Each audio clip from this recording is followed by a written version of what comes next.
ഈശോ മിശിഹായ്ക്ക് സ്തുതിയായിരിക്കട്ടെ. നമുക്കൊന്ന് ചിന്തിക്കാം. പുറമേ നിന്ന് ഉള്ളിലേക്ക് കടന്ന് ഒരുവനെ അശുദ്ധനാക്കാൻ ഒന്നിനും കഴിയുകയില്ല. എന്നാൽ ഉള്ളിൽ നിന്ന് പുറപ്പെടുന്നവയാണ് ഒരുവനെ അശുദ്ധനാക്കുന്നത്. ഈ നോമ്പ് കാലത്ത് നമ്മുടെ ഉള്ളിലുള്ളവയെ നമുക്ക് ശുദ്ധമാക്കണ്ടേ?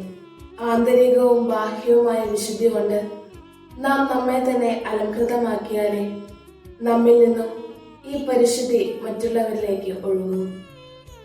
കുറച്ചുകൂടി സ്നേഹവും വിശാലതയും നമ്മുടെ ഇടപെടലുകളിൽ നമുക്ക് സൂക്ഷിക്കാം.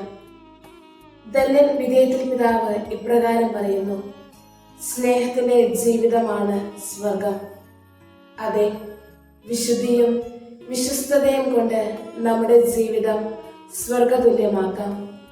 അതിനുള്ള കൃപയ്ക്കായി ഇന്നേ ദിനം നമുക്ക് പ്രാർത്ഥിക്കാം.